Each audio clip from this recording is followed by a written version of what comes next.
Hello, everyone, and welcome to the third Scroll Academy Masterclass. I'm Amanat Khullar, and I'm a growth manager at ScrollStack. If you missed out on the first two, we've held sessions on creative writing with Arunava Sinha and one on the business of podcasting with Karthik Nagarajan. They're both on blog.scrollstack.com if you want to check them out.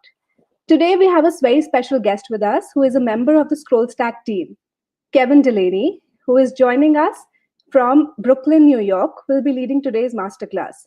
He's the head of content strategy for ScrollStack, a senior editor at The Information, and co-founder of Reset Work, a media organization covering work and management.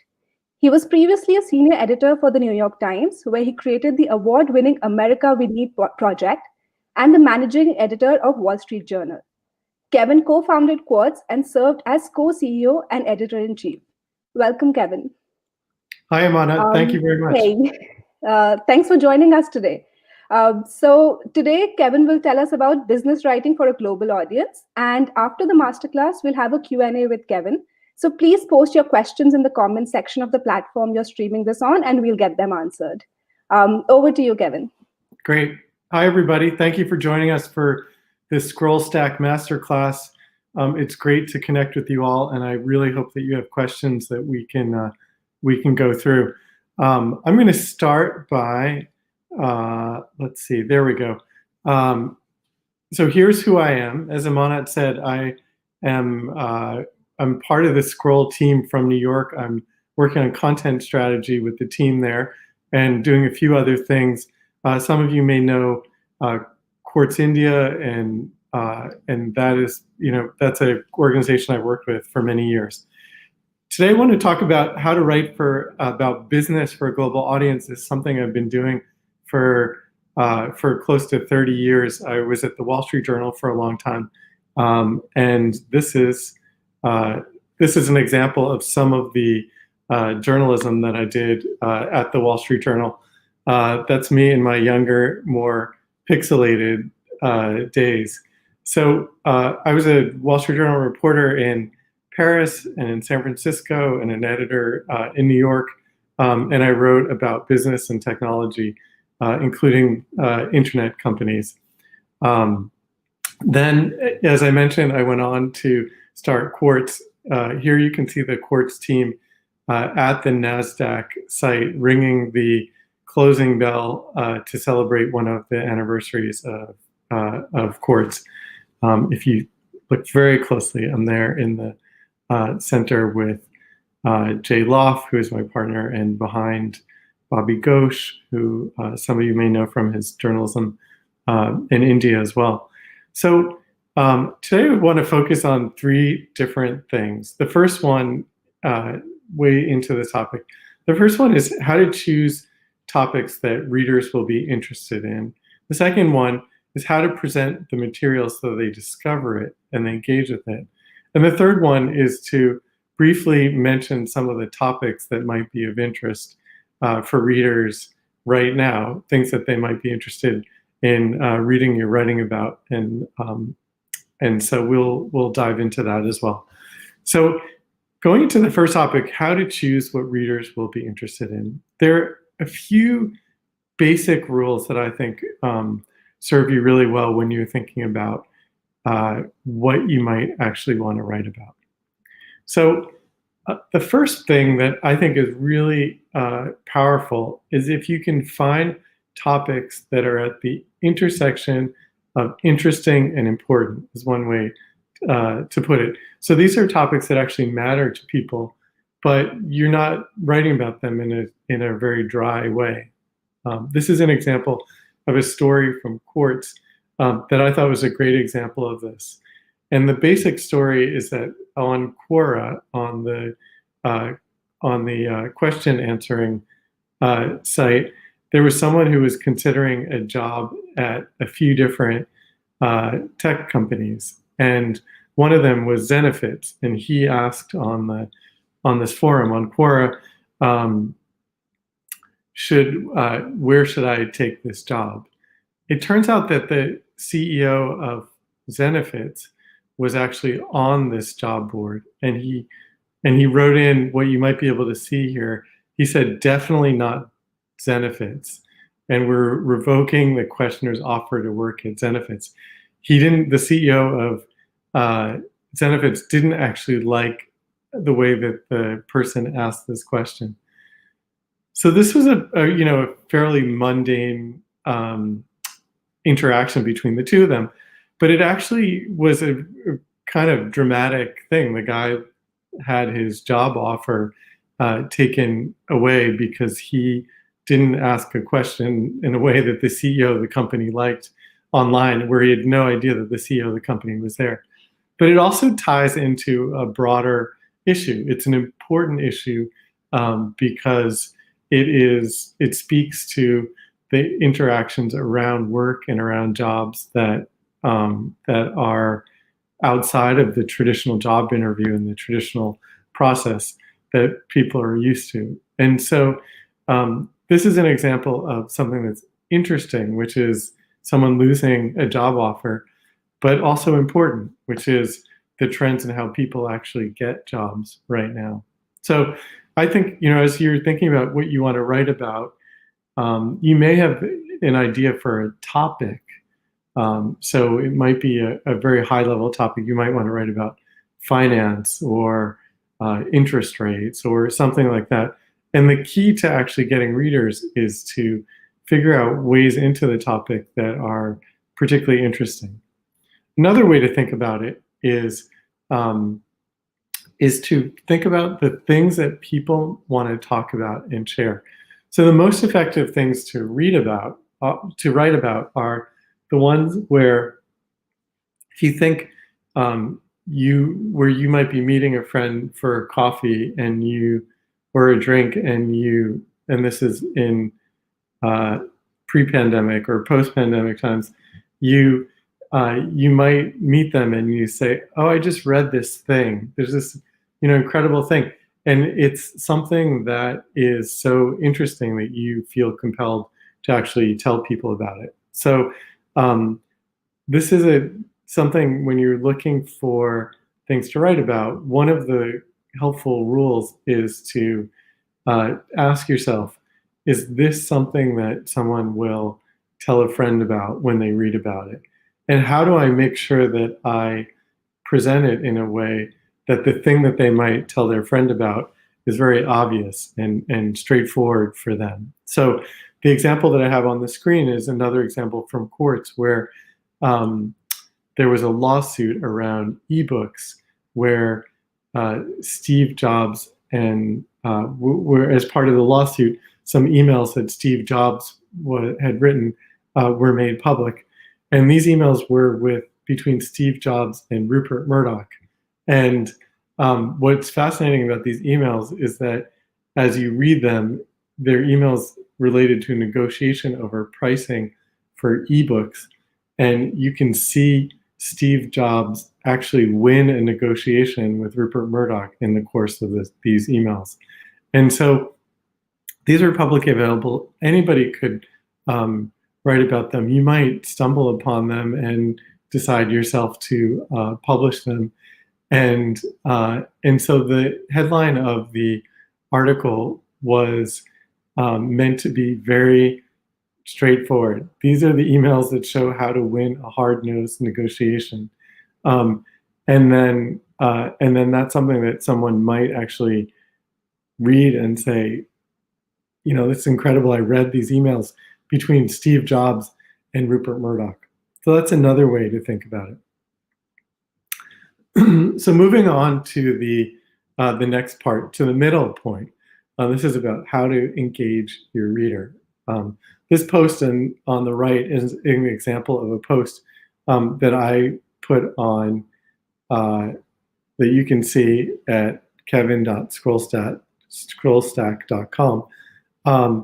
And there's some basic ingredients. There's kind of a checklist for things that once you know what you want to write about, to make sure that people are as engaged as possible. The first thing is a solid headline. And so I think this is a pretty good example of a headline that gets people's attention. What if you knew how much money everyone at your company made?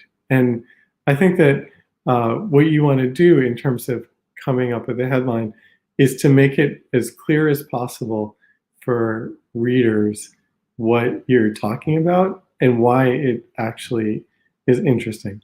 So you could, an alternative headline for this might be much more dry, like practices in compensation transparency or something like that.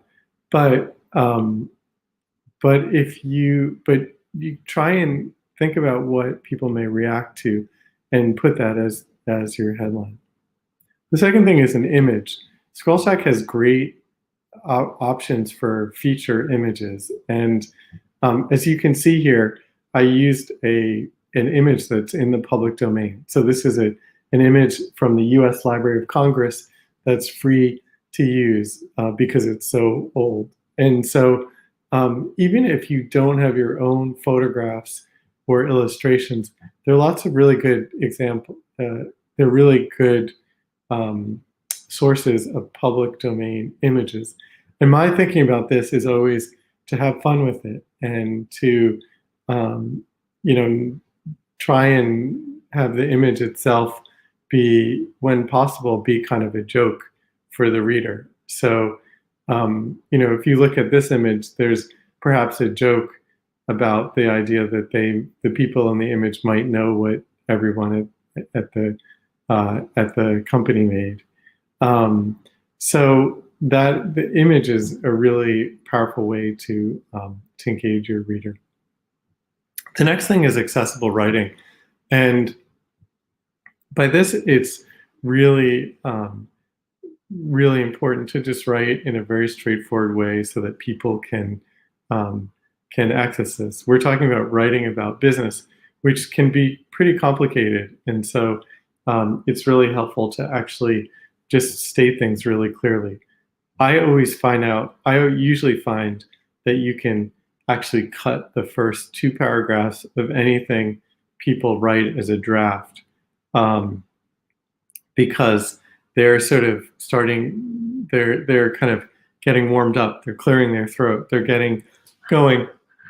And in fact, the first 2 paragraphs often aren't actually necessary to make the point. So I would write as accessibly as possible, as simply as possible, and as straightforward for any one to read. The next thing is great analysis, and I don't mean anything other than this, other than that you should bring ideas to it, and what do you make of things, and what are your theories about what you're writing about. So you can definitely reference, it's a good idea to reference other people's writings and link to writing that other people have done to support your argument, and bring your own analysis.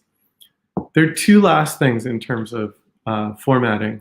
One of them is, I find that bullet points and numbers are really powerful. So lists are really powerful when you're making an argument, like I'm doing here on the slide. You can see that it's a way to just make your points really clearly. And you can do this right in a post. I do this in the work.scrollstack.com post that I write every week. And so that's a place, if you want to see an example of that, you can go there. The last thing is that ScrollStack offers a lot of options for embedding charts and images in the text of your posts. And so you should take advantage of that. If there are visuals that can help support the argument, you should insert them in the middle of your writing where it makes sense to illustrate the points that you're making. So you have really good options there, and there are some free chart making tools that you might look at if you want to include data. And one of them is called Data Wrapper. So you could look at that if you're looking for a service to help you make nice charts. So that's how to engage the reader. And then the third point I wanted to talk about was what are some of the topics of interest to people in 2021 and beyond. This is sort of a joke because obviously, as you can see, I pulled the image on the right from Business Insider's website yesterday, and it's a story about how Apple is considering selling electric cars in competition with Tesla. And that's the most popular story on the Business Insider site. And it's kind of a magical story in the sense that it involves Apple, and it involves Tesla, and it involves electric cars, and Elon Musk and Tim Cook, who are all topics that a lot of people actually seem to care about. So here are some other topics that tend to be quite popular. So the first one is financial markets. You know, the stock markets have been in a weird period over the last year where they basically disconnected from the global economy, and a lot of the stock markets have actually gone up. People are really hungry to understand what's going on there and where perhaps there might be opportunities for them as investors. That's a pretty straightforward topic. Bitcoin and cryptocurrency is another topic where there's a lot of interest. People are speculating on Bitcoin. It's gone up dramatically in price over this year. And so that's another topic people are interested in reading more about. I think an important topic is economic inequality, and both within countries and outside. And it's probably not as big a readership for articles or posts about that as other things, but there's definitely an audience for things about that. And that was the topic of the series that I edited at the New York Times earlier this year, which did wind up getting a lot of readership. A few other topics include esports. I don't know the best way into esports as a topic, whether it's more how-to or analysis of the industry or commentary on matches, but the growing audience there suggests that there's an opportunity for some people to write about them, as there is for sports, traditional sports as well. And then the rest of the items on my list are sort of a joke, but as I mentioned, but people are always interested in Tesla and Elon Musk, always interested in Apple and Tim Cook, always interested if there's any potential battle between Tim Cook and Elon Musk, and then Apple and Facebook as well. So if there's any potential business competition between Mark Zuckerberg and Tim Cook, as there is right now, that is another area that people will be interested in. The most important thing in terms of choosing your topics is to actually write about something you care about and you can sustain over time. There's a really big opportunity right now with the arrival of ScrollStack to become the expert on the platform on a specific topic area. It can be pretty narrow, and it could be a topic that maybe at first glance doesn't seem like it's as popular as Bitcoin or Elon Musk.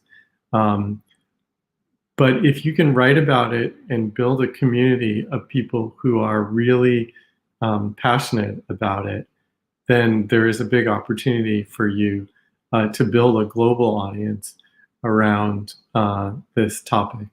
So I'd encourage you to ask yourself, what do I actually really care about? What am I expert in? And what might I want to write about in a sustained manner over time? So the answer to that for me has been that I'm interested in leadership and work and how companies and individuals are navigating the current crisis and how the playbook for managing themselves and their teams and their businesses going forward. And so I started Reset Work, which you can read some of the content from on work.scrollstack.com.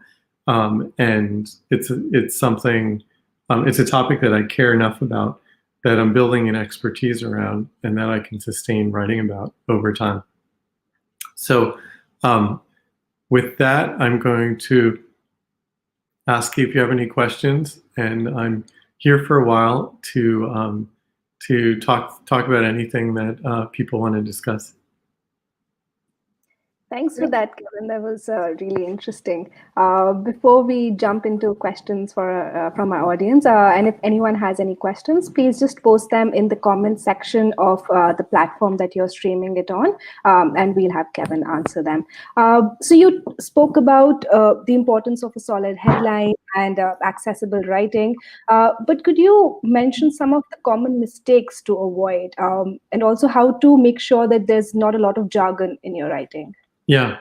So the first mistake that people make is they don't actually write. Like they think that it needs to be perfect, and so they procrastinate and they don't actually get around to putting any words down. And I think one of the important things to know is that 80% of good writing is editing, and so the really important thing is for people to just actually sit down and start writing.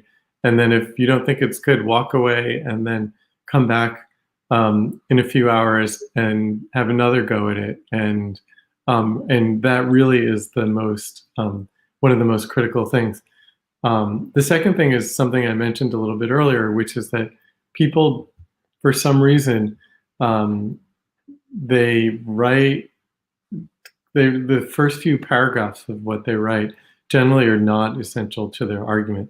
They want to give context. They want to have an elegant start to their post, but usually it actually stands in the way of readers engaging with the post because it repeats something that they might know already, or just kind of takes a long time to actually get to the point.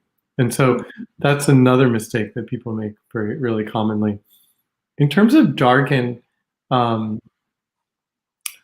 I think that the key is to just explain things, or at least hyperlink to things where you might be using a more specialized vocabulary. Explaining things is actually a kind of helpful exercise because it forces you to test whether you actually know what the word means or the concept means.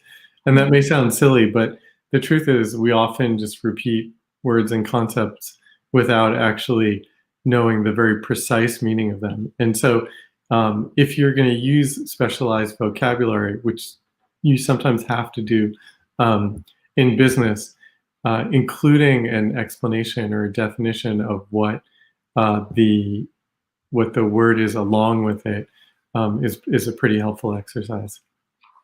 Okay. So Kevin, would you write about a topic that is not super relevant in the country that you're living in? For example, if an Indian wants to write about Tesla, what would your advice be for that? Yeah.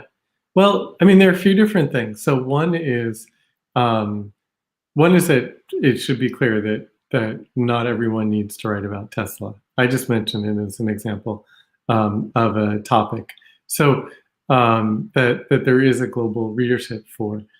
I think that there are but taking that topic, I think there are two powerful ways to approach it, even if you're not based in Silicon Valley or Texas now, where Elon Musk has just said that he's moving. One of them is to write about the intersection of where you are with the topic. So it might be the sales of Tesla or electric vehicles in India. That might be one of the ways into the topic, and that might be a dimension that you have real expertise on, and you can share that with a global audience that might not otherwise have access to that argument. So that'd be the first thing. The second thing is that it's possible to do really powerful analysis really from anywhere. And if you're really interested in the topic and read a lot about it, you can actually write great analysis very often. There's a pretty famous tech writer, Ben Thompson. He has an email newsletter called Stratechery that he charges for and does really well with. He writes about US technology for the most part, companies like Facebook and Google and Microsoft.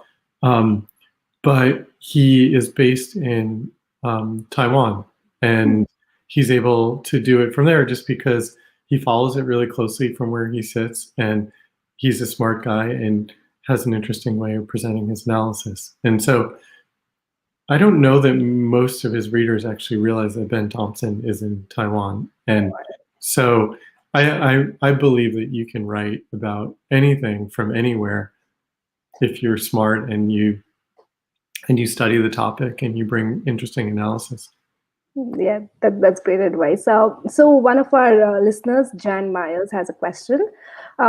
They say, as opinions and inferences seem to blur within factual writing in recent years, do you believe business writing should be more clearly delineated as column writing, editorials, and news, like the old days? Yeah. Yeah, it's a really interesting question. Should opinion and news be more clearly labeled? So I would say in the context of ScrollStack, I don't think that it is. It's a difference that really needs explanation. I think the assumption is on ScrollStack is that you are writing. Most of the people on there are writing from their own experience and their own opinion and their own analysis.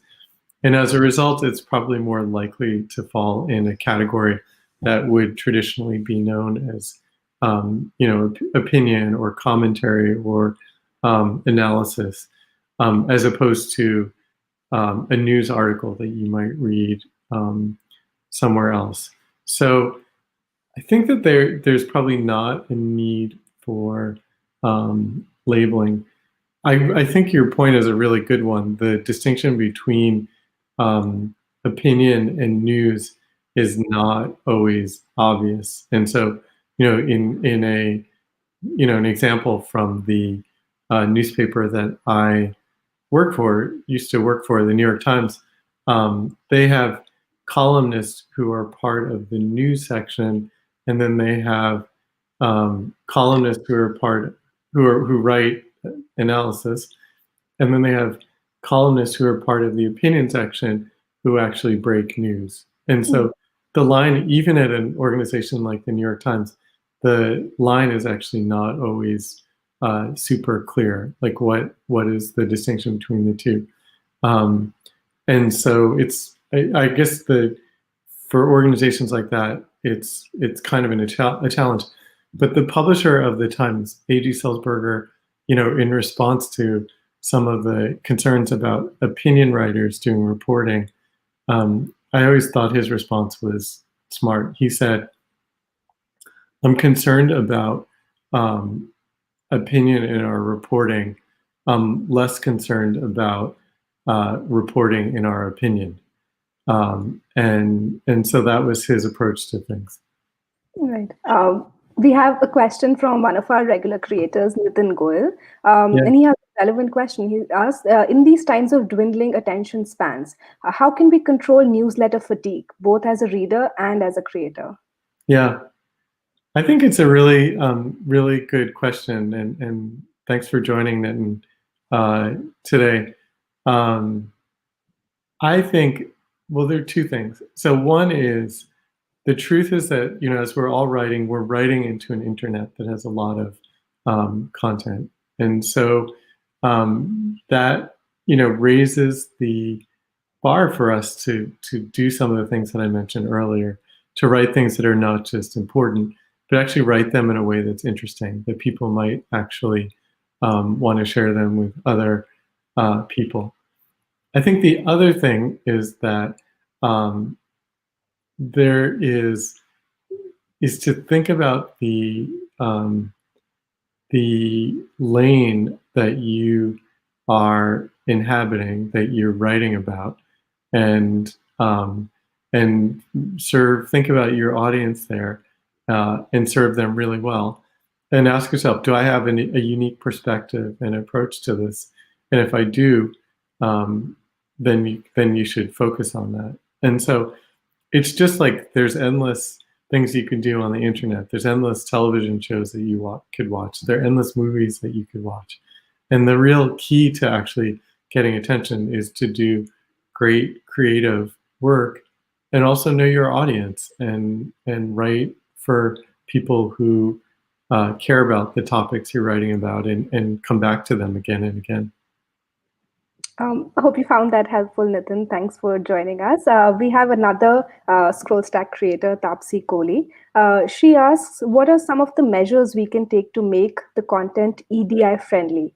This may include diverse cultures or special needs. Yeah, that's a really good question, and I think part of it is things that we should be looking at the platform. It's the ScrollStack platform to make sure that it is accessible to people, to everyone, and so that's something that we should definitely follow up on and can always come back to you about it. I think that in terms of diverse cultures and special needs, I think there's a big opportunity to write for people who might have been overlooked before and who may not have access to world-class platforms that work on mobile, that are free, that give them a professional presentation. And part of the premise of ScrollStack is that we want to serve people who don't actually have necessarily other great options and who have been overlooked. So, your question to me is, in many ways, is really an exciting one. Like, that is an area of opportunity and an area of focus for us. Jan has another question. How can business writing further cross-cultural understanding? And might you give some examples of where understanding culture helps in effective business writing? Yeah, that's a really interesting question. I think business writing is like any writing, and the reason that I have always been interested in business writing is because it's things that actually impact all of our lives. Like, do we have jobs? What is the management of the economy like? And so I think that, to your point, there is an opportunity to write about ways that actually cross culture. So an example where understanding cultures might help in effective business is a really it's a really interesting one. I think that when you think about business, it's among the things that do actually cross cultures. And so it might be the type of work that people do, which particularly now is actually probably going to be less centralized, and so there might be actually work opportunities again for people in different places as work becomes more remote post the pandemic. I always felt, so I was a foreign correspondent for the Wall Street Journal in Europe, and the experience of living in France and spending time in Scandinavia, where my wife is from, is something that I've taken with me. And so, for example, when people talk about the system of healthcare or the taxation of businesses in the U.S., I often think about, or the infrastructure to support working mothers. I often actually think about what I saw firsthand in France, where that was actually handled pretty differently. So, Kevin, you have years of journalism experience. So, from your experience, could you talk about the stress of meeting deadlines, and do you have any advice for young reporters and editors? Yeah, I think deadlines are helpful in a way. I think they can be stressful, and it goes to this kind of broader point, which is that stress can be a problem or it can be a catalyst, sort of generally in your life. And it depends how you respond to the stress. The stress of competition can actually be a good stress. if it helps you push yourself to actually go further. And so my experience with deadlines was always that they are helpful stress, and they force you to focus and um, write things that you might actually not get around to writing before. And so my advice to writers is really to like actually give yourself deadlines. If you don't have a deadline from an editor, give yourself a deadline and force yourself to finish something, because that constraint actually both contributes to making sure that you've written it, but also it is a helpful constraint in terms of your own deciding how to pursue a piece of writing. In terms of the process of writing, I think that my own approach is to kind of take notes and work in a document that I then polish. So I put elements of, I use a document as kind of a scratch pad, and where I put quotes and other things I might want to use. And I just sort of place them there. And then once I've done that, I go back and I start writing from the beginning, and then copy and paste them into the places where they belong in the argument. That's helpful. Jan wants to know, do you see agriculture as business? And have you written about agriculture or farming? Yeah, actually I do.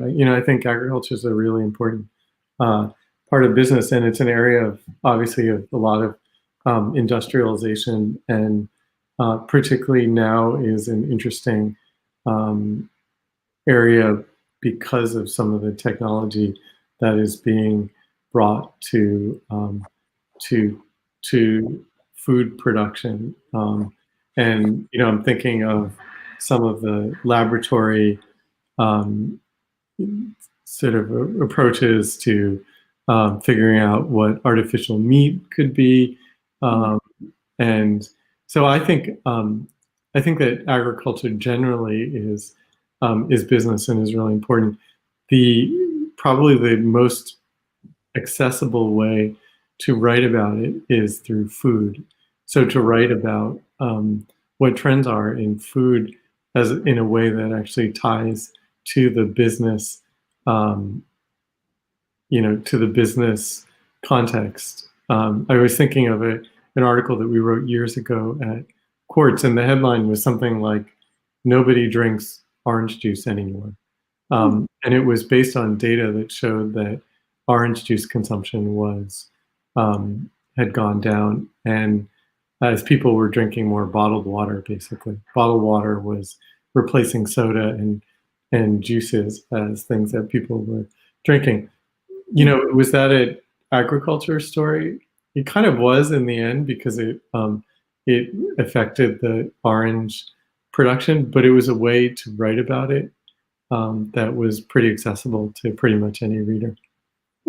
I have a final question for you, Kevin. What, according to you, has recently been an important business story, but was quite underreported? Yeah, it's a really good. That's a really good question. It's hard in the swirl of this year to come up with things that were not that haven't been reported a lot. I guess, from where I sit, there's a lot of there's increasing focus on a lot of the structural elements of the economy and how they get rebuilt after the pandemic. And I think there's a lot that's been written about it, but I actually don't think you could write too much about that. What does work look like? What does business look like after the pandemic? What happens to the businesses that don't survive? What new businesses are created out of this moment of intense change? And so it's not an area that is written about, but it is an area that I think you could spend endless amount of time writing about, and even then it probably wouldn't be enough. Thank you so much, Kevin, for taking out the time and joining us. This has been really helpful. And thanks to all of our listeners and viewers. We will be back in 2021 with more masterclasses.